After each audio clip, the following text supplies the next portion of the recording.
Hello, my great and wonderful people. We welcome you once again to our today's episode of this program. And today we get to major news for our table when we want quickly review to Una concerning the things when we say it they happen right now for inside this country, Nigeria. And for us to start with, Una remember a few days ago when it be say the former ambassador to Nigeria from USA, they sent a message to this very country, say Nigeria as a country, say it day for the point of no return. And right now, swiftly, the presidency, they don't respond to that very statement. And the title of this one to say, FG replies John Campbell, Robert, when it say it to say Nigeria as a country, it day for the point of no return. And the reason why EBC will carry this news, because we want to ask this question. The question not passed, they say, why EBC, these people, they just remain head bent to their own destruction? I beg, we they sorry if in case we they insult you. You know why EBC will use that word? It not pass, they say, why EBC these people? Anyone when EBC is saying the message, when EBC is supposed to structure them, put them for parts, they will quickly respond to that person. But the one when it be say yes, they need to stand, they know if it stand. Why it be like that? This message is supposed to be something when it be say is supposed to carry the people for line. Make them sit down, reason, think. In case their eye dirty day, is supposed to sharpen their eye to see road. But rather, they will throw away the good part of it. They will stand on the criticism part of it. Why it be like that? Why these people be like this? As if they bother us, in case you know they bother now, this situation, if they bother us. All right, after that very one, we still get another one again when it be say we will use our eye, the cross-check when it be say we they receive from Dino Milaye. And the title of this one talks, say, those people when it be say they will survive. Dino Milaye. And it talks, say, those one when it be said they will remain alive after this Azul Buhari regime, say all of them deserve certificate of survivor. This one are the message when it be said we they receive from Senator Dino Milaye. Listen, if you see this message when it be said this man they sent across right now, Dino Milaye, you will see and see element of truth there inside.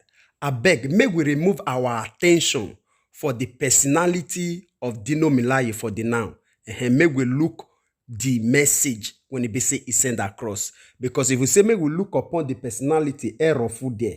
So if we look upon the message now, there we will see the truth. All right, may we touch on small, then we'll conclude together for the comment session.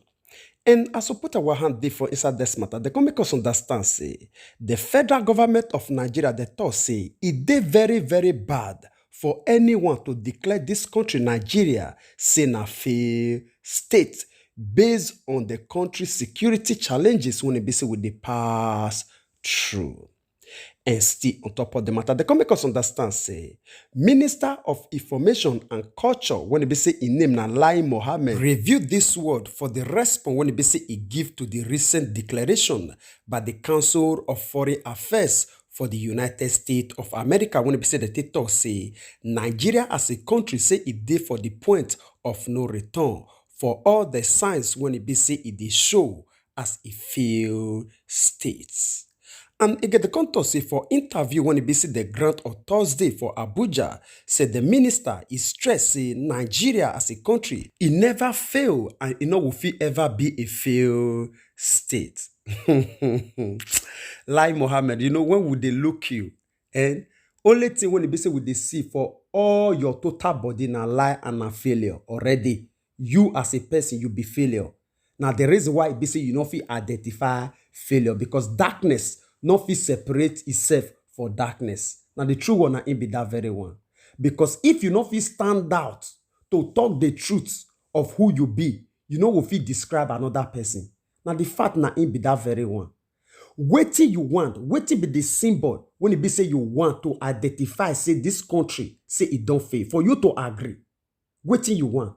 for all the things when be say they see around you, waiting inside this country when be say they work. Now electricity, now good road, now food stuff, now eat they cheap, now building material they cheap.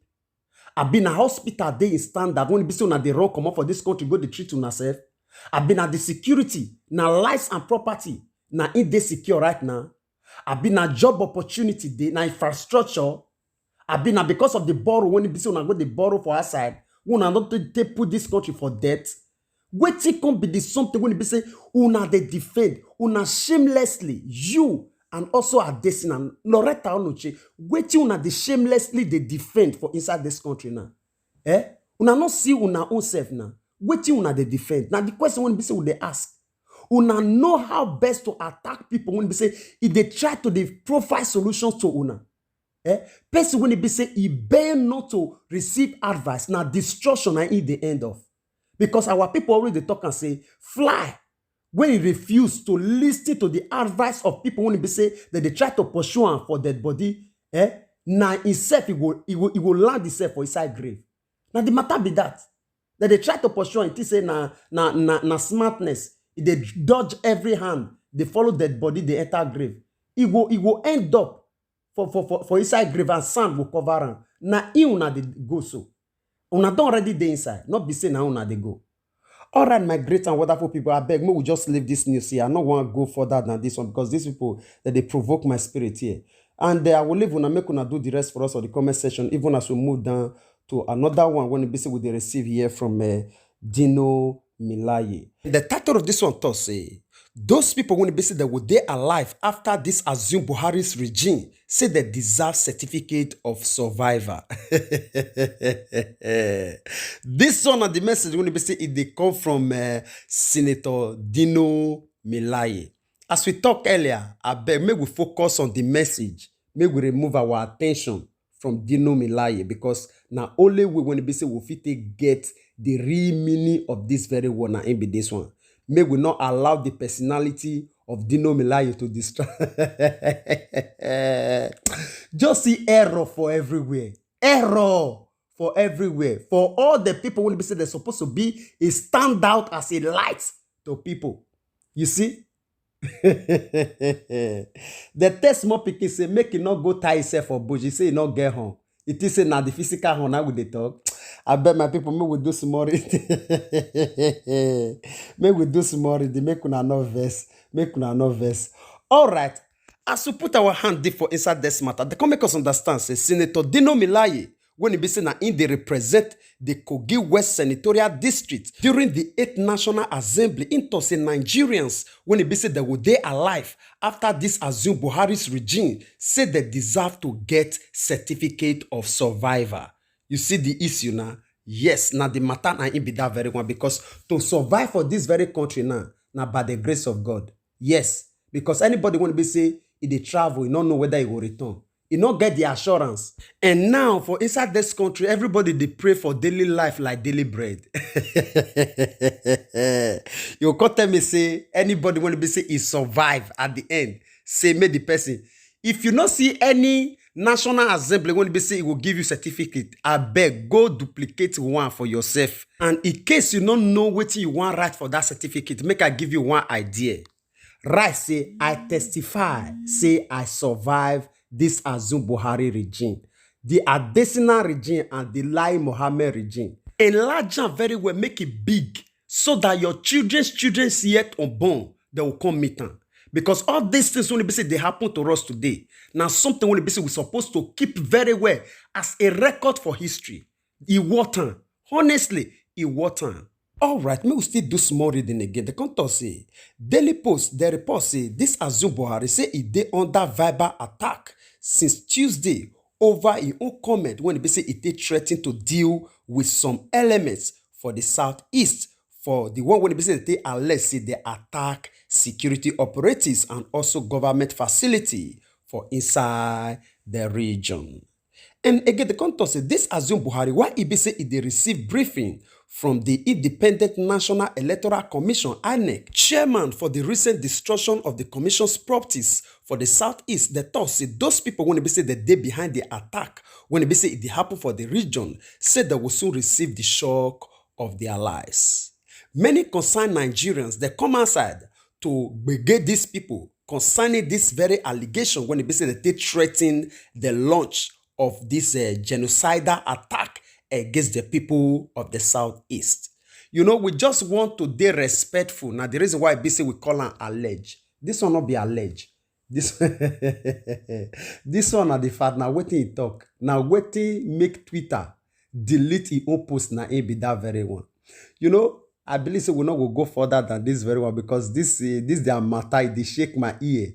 It will not be my brain. It come off from my brain. They torture my ear. Because if we go further than this, we feel come out for inside this television till they saw there. So maybe we just mellow down for here so that make it not go beyond this very one. You know, because of the way when they say Twitter, they go react to them, they go ahead to say they don't fire Twitter for Nigeria. You know, you know what they make us they funny to us, not pass BC. Which facility these people get when they say they want to search Twitter? Okay, now they want to search Twitter now. Say make Twitter now not the function for Nigeria. Now make no Nigerians they use Twitter again. Me I not understand. Now waiting me I not understand. I be that very one. I be not there. No we use Twitter again. And they want go do the worst now. They don't sanction Twitter. They don't fire Twitter. And they report their case. This sanction, so they report them for Twitter. They see these blind people. You say you sanction a platform. And under that platform, now you still report the sanction. It makes sense. These people, who do these people like this? Which fever enter these people blood and cells? When they say it not make them even get meaning to their own life. You know what they make the shock us not pass BC. The thing, as in they just the robust, they fat for inside their foolishness. They feel comfortable. They feel comfortable for inside their stupidity. You don't understand. My people make una verse say we need to talk like this. How can you just imagine grown up people like this?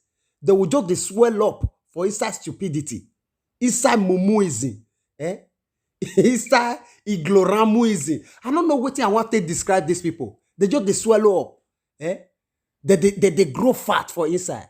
I don't care. As in, even idiot people when they say these people they be idiot. At a time they say they sit down, they meditate upon the advice of people. So that they'll still structure some things, let some things go. But these people, they're not just, as in, totally, the devil just locked them out. They just locked them out of the darkness. Now, wow. My people, I beg, I will leave when I make una do the rest because what you want do now? we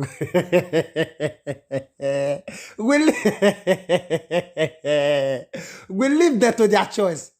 Now the road where they say they choose with this one. May we watch that to the end of the tenor. So nothing to do. Thank God for Dino Milai. Say anybody when survivor. May we not they prepare for na certificate of survivor. So now only this one now will need to talk for the end. I will leave una make una do the rest for us on the comment section. And before then, in case you didn't the first one person that hear about us on the channel, be this to say you're highly welcome. I bet make una not forget to help us press that subscribe button and also the small bell when we say the near so that anytime when we say to bring a new update, you know with the suffer to look for it will only come to you like a message. And our prayer remember say the same when we be to support us on the channel.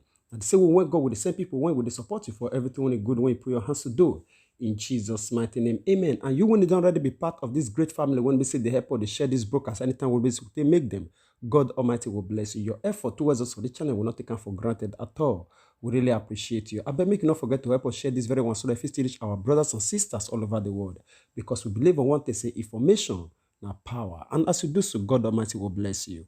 We would like to draw the conclusion of this program here. We'll see you again when we see you. Remember, we love you all.